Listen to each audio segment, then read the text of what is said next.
ओ सूर्य पुत्र छाया के नंदन हो, हे शनिदेवा तुम्हें अभिनंदन।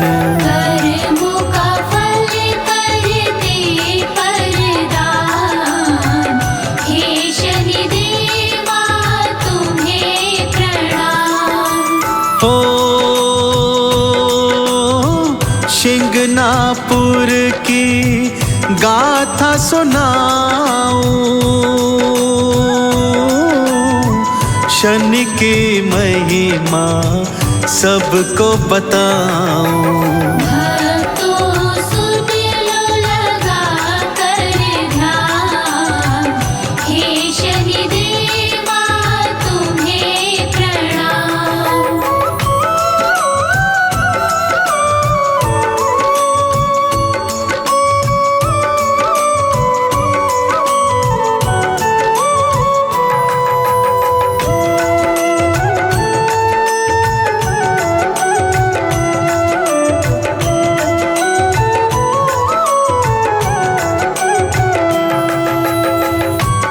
सबसे पहले आपको सुनाता हूँ भक्तों, शिंगनापुर धाम में स्थित भगवान शनिदेव की पावन शिला की कथा। शिंगनापुर में एक समय 3 दिवस तक घनघोर वर्षा आ गई भक्तों, बाढ़ जैसे हालात हो गए। 3 दिन पश्चात जब वर्षा रुकी तब चरवाहे अपने अपने पशुओं को वनों में चराने हेतु ले गए। वहीं पर पानस नाला बहता था भक्तों। चरवाहों ने देखा कि झाड़ियों के मध्य एक काले पत्थर की शिला फंसी हुई है। किसी चरवाहे ने कौतूहलवश उस पर ज्यों ही लकड़ी लगाई, वहां से रक्त की धारा बहने लगी भक्तों। सभी चरवाहे भयभीत होकर अपने अपने घरों में भागकर वापस आए। उन्हीं में से एक चरवाहे को रात स्वप्न में शनिदेव ने दर्शन देकर बताया कि ये मेरी ही पावन शिला है, इसे स्थापित कर मंदिर बनवाना है। तब चरवाहा गांव वालों के साथ क्या कर रहा है, आइए सुनाता हूं। ओ शनिदेव फिर स्वप्न में आए, चरवाहे को यह समझाए। ये है मेरी लीला तमाम, हे शनिदेवा तुम्हें प्रणाम। ओ शिला स्थापित तुम करवाओ, मामा भांजा को बुलवाओ। सिंघनापुर हो मेरा धाम, हे शनिदेवा तुम्हें प्रणाम।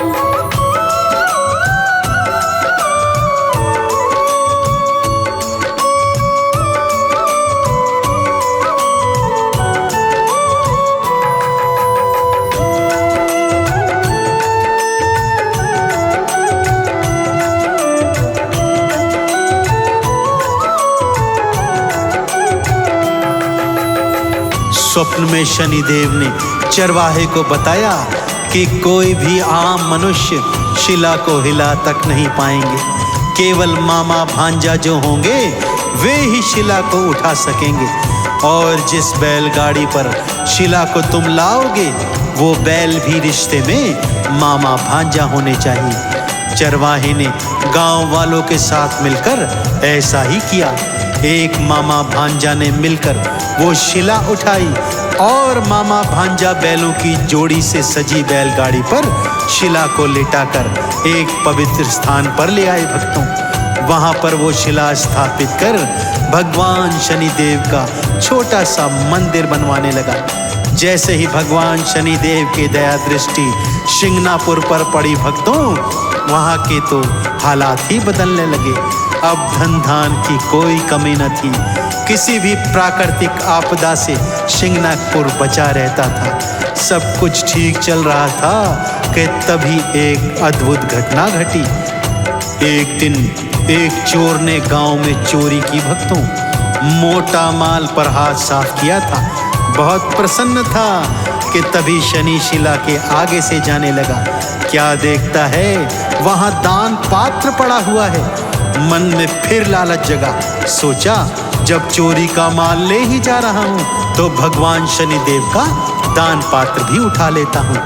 जैसे ही दान पात्र उठाने लगा कि क्या घटना घटी। आइए भक्तों, बड़ी श्रद्धा के साथ मेरे साथ श्रवण कीजिए। ओ तेज प्रकाश शिला से आया, चोर ने देखा और चकराया। चोर हो गया था हैरान, हे शनिदेवा तुम्हें प्रणाम। ओ मारे भय के कांप रहा था, हो गई गलती जान रहा था। खूनी से था वो अनजान, हे शनिदेवा तुम्हें प्रणाम।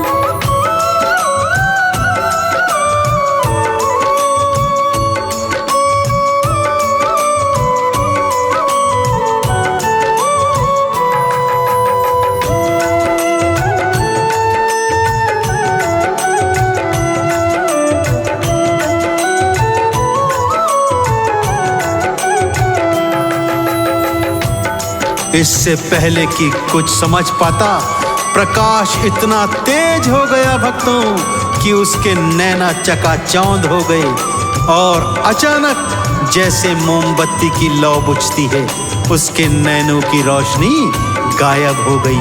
आंखों के आगे अंधकार छा गया, यानी वो नेत्रहीन हो चुका था भक्तों। कुछ और समझ पाता कि तभी पर कोढ़ की खाज उत्पन्न हो गई। घावों से लहू और मवाद रिसने लगा था। शरीर से भयंकर बदबू आने लगी। रोने लगा, चिल्लाने लगा, शनिदेव के चरणों में हाहाकार मचाने लगा। सारा गांव वहां पर एकत्रित हो गया था भक्तों, और चोर था कि कातर स्वर में अपने गुनाहों का क्षमादान शनिदेव से मांग रहा था। क्या पुकार कर रहा है चोर, और शनिदेव अब क्या करने वाले हैं, आइए जानते हैं भक्तों। ओ महिमा तिहारी जान न पाया, लालच ने मुझको भरमाया। दीजिए मोहे क्षमा का दान, हे शनिदेवा तुम्हें प्रणाम। ओ चोरी चकारी कभी न करूँगा,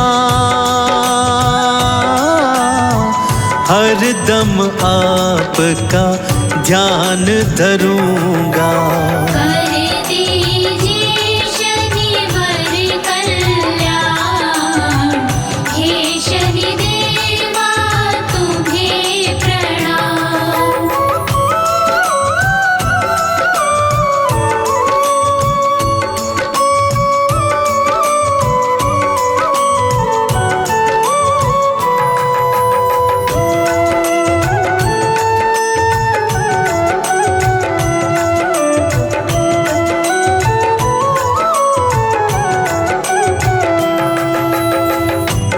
सारे गांव वाले भी मारे डर के शनिदेव की शिला के सन्मुख हाथ जोड़े खड़े थे। चोर भी सच्चे हृदय से क्षमा याचना कर रहा था। अपने प्रकाशहीन नैनों से आंसू बहा रहा था। दया निधान शनिदेव भला ऐसी प्रार्थना कैसे न स्वीकारते। प्रकट हुए, चोर को नेत्रों का दान दिया, क्षमा दान दिया, उसे कुष्ठ रोग से भी मुक्त कर दिया। उसके नैनों की रोशनी वापस आ गई। शनिदेव के चरणों में गिर गया और शपथ खाने लगा, भगवान अब से जीवन में कभी चोरी चकारी नहीं करूंगा, केवल आपका नाम सुमिरन करूंगा और सदा भलाई के काज करूंगा। शनिदेव ने उसे क्षमा कर दिया। तब से शिंगनापुर में यह प्रचलन चल गया भक्तों कि वहां पर शनिदेव के भय के मारे कोई चोरी चकारी नहीं करता। इसीलिए गांव वालों ने अपने घरों में द्वार तक नहीं लगाए भक्तों, और जिन घरों में पहले से द्वार थे भी वहां पर ताला कभी नहीं लगाया, क्योंकि मैंने कहा शनिदेव की कृपा से और शनिदेव के भय से शिंगनापुर में कभी चोरी चकारी नहीं होती। तो भक्तों, ऐसे पावन पवित्र महान देवता के चरणों का ध्यान लगाते हुए मेरे साथ बोलिए, बोले श्री शनिदेव महाराज की जय।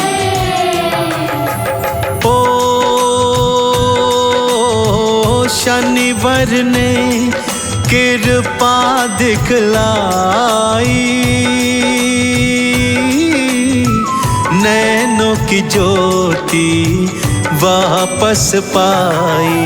काया का भी दे दिया दान, हे शनिदेवा तुम्हें प्रणाम। तब से ताले कोई न लगाते, शनिवर की कृपा है पाते। चंदन तिलक का हो कल्याण, हे शनिदेवा तुम्हें प्रणाम। सूर्यपुत्र शनिदेव का जग में ऊंचा नाम, छाया मात के लाल को कोटि कोटि प्रणाम। शनिदेव के जन्म की पावन कथा सुनाए, सूर्य देव के लाल के चरणन शीश नवाए। जय जय शनि महाराज, नवग्रहों के सरताज। जय जय शनि महाराज, नवग्रहों के सरताज।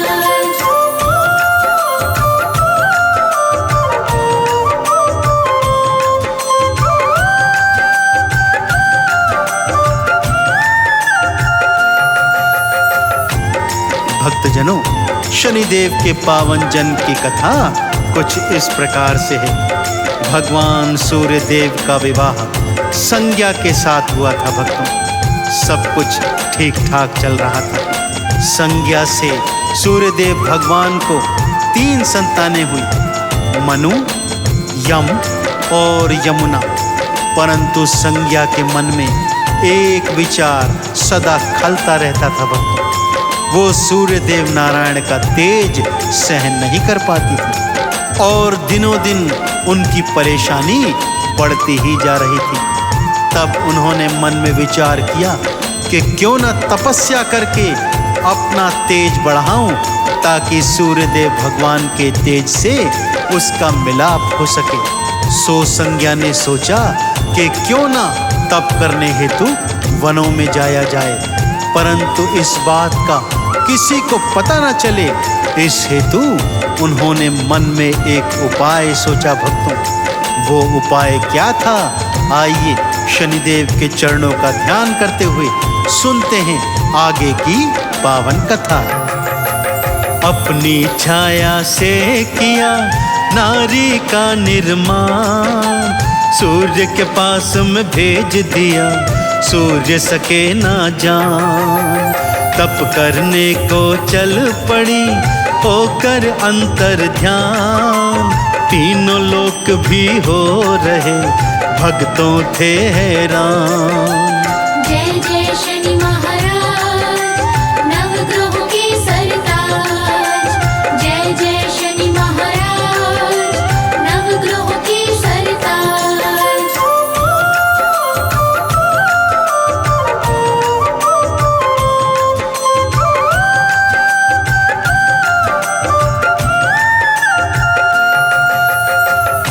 भक्तजनों, इधर संज्ञा सूर्य देव का ताप सहन करने की शक्ति प्राप्त करने हेतु घनघोर वनों में गुप्त स्थान पर चली गई और अपनी छाया को अपना प्रतिरूप देकर भगवान सूर्य देव के पास में छोड़ दिया।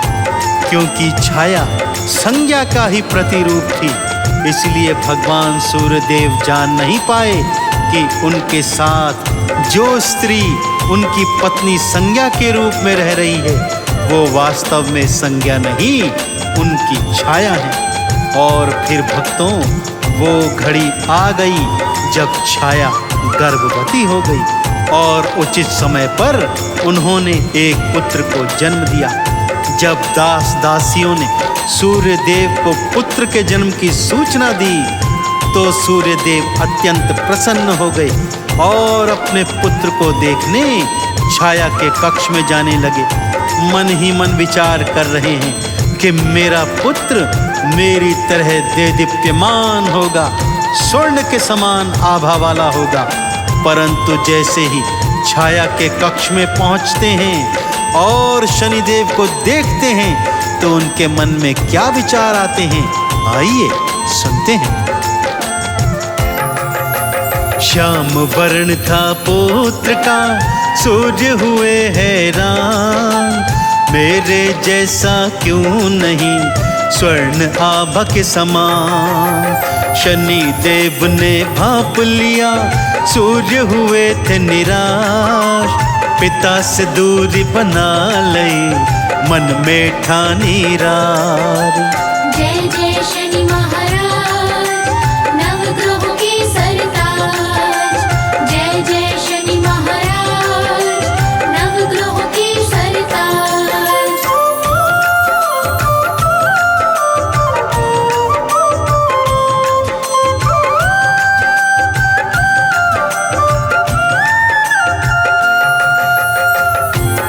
सूर्य देव ने जब अपने पुत्र को देखा और उसे श्याम वर्ण का पाया तो अत्यंत निराश हो गए और शनि देव को गोद में लिए बिना ही छाया के कक्ष से बाहर आ गए। जन्म लेते ही शनि देव भांप गए कि सूर्य देव को उनका स्वरूप कतई भी पसंद नहीं आया, सो उन्होंने भी अपने पिता से उसी क्षण से दूरी बना ली। इसी बीच संज्ञा तप संपूर्ण कर सूर्य देव के तेज को सहन करने की शक्ति प्राप्त कर महलों में लौट आई। सूर्य देव ने जब यह जाना तो अत्यंत हैरान हो गए। अब छाया विलीन हो गई क्योंकि संज्ञा वापस आ चुकी थी। संज्ञा ने शनि देव को अपनी संतान स्वरूप मानना चाहा, परंतु शनि देव ने सूर्य देव को पिता और संज्ञा को माता मानने से इनकार कर दिया तथा स्वयं को छाया माँ का लाल कहलाना पसंद किया। बालापन से ही शनि देव विलग स्वभाव के थे।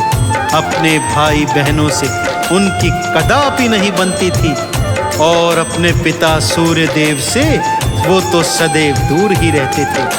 उनके उद्दंडी स्वभाव से परेशान होकर सूर्य देव भगवान शिव की शरण में गए।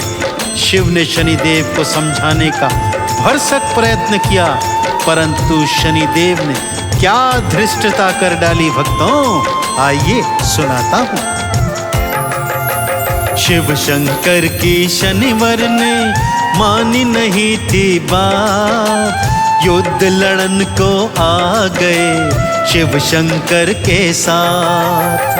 मार के फिर त्रिशूल को ऐसा किया प्रहार, मूर्छित हो भूमि गिरे गिरे बुखा के पछाड़। जय जय शनि महाराज, नवग्रहों के सरताज। जय जय शनि महाराज, नवग्रहों के सरताज।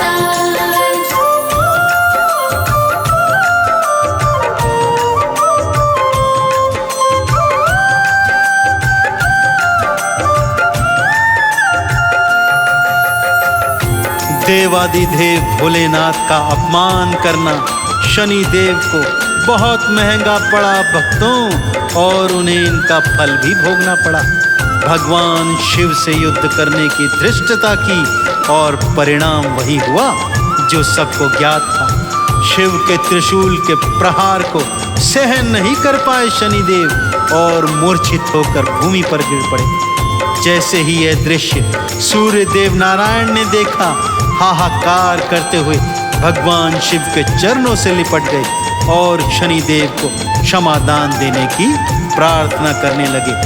भोलेनाथ को भी दया आ गई, उन्होंने शनिदेव को क्षमा कर दिया। शनिदेव की मूर्छा जब भंग हुई तब उन्हें भी अपनी भूल का एहसास हो गया था। भक्तों, उन्होंने भगवान शिव की शरणागति प्राप्त की, उन्हें अपना गुरु बना लिया। भगवान शिव ने उन्हें कर्म फलों का दाता और न्यायाधीश बना दिया। भक्तों, तब से भगवान शनिदेव सभी प्राणियों के कर्मों का हिसाब किताब करते हैं तथा कर्मों के अनुसार ही उन्हें फल भी प्रदान करते हैं तथा अपनी 7.5 की अवधि में अपने भक्तों को उनके संचित कर्मों की कसौटी पर परखते हैं।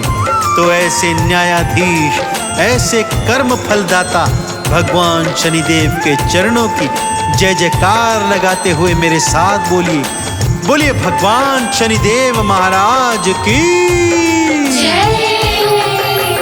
कर्म फलों के दाता हैं, कर्मों का करते न्याय। जैसे कर्म जिस प्राणी के वैसा ही फल पाए। लोहा तिल और तेल उड़द आरती 40 गाय। शनि चरणन की धूली से चंदन तिलक लगाए। जय जय शनि